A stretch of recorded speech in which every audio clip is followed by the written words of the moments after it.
main advantages of the PISA-based test for schools is that it does not necessarily focus on only one facet of a student's education or a school's performance. It provides several different dimensions that teachers and principals can use to analyze the overall performance of a school. So because resources are obviously limited, not only time, but also money, it is very, very important to be able to focus on one facet and understand that this one facet can be improved even if everything else might be addressed at a later point in time.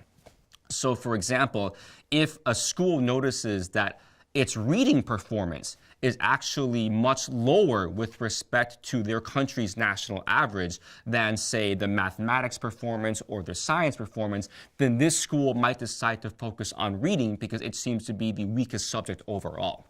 And then this school can do a deep dive into their reading performance. They can go into section 4 of the report and say, okay, so where exactly is our school's reading performance compared to every other school in the country? How low is it?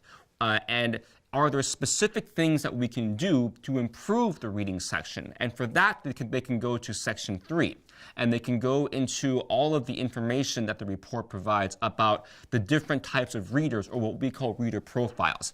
And these reader profiles will give information such as, do students read a lot of different types of material for pleasure, or do they read very little? And when they are reading, are they familiar with the most effective reading strategies? And oftentimes, weaker readers, or readers who don't perform as well, they are also not reading very much for fun, and they are not familiar with the most effective strategies for reading. For example, reading keywords or underlining passages, or simply skimming when that is more appropriate. And teachers and principals can use that information to really focus in on a particular part of their students' performance, in this case reading, and choose to address this. So they will say, I have identified the problem, I have determine how this problem fits in a national context. I can further determine how this context fits in an international context. And then I can go even deeper into my students' behaviors and their attitudes to determine what can we change to help them improve in this area. So if they are not reading very many materials widely, what can we do at our school to encourage that? Can we expand the resources in our library?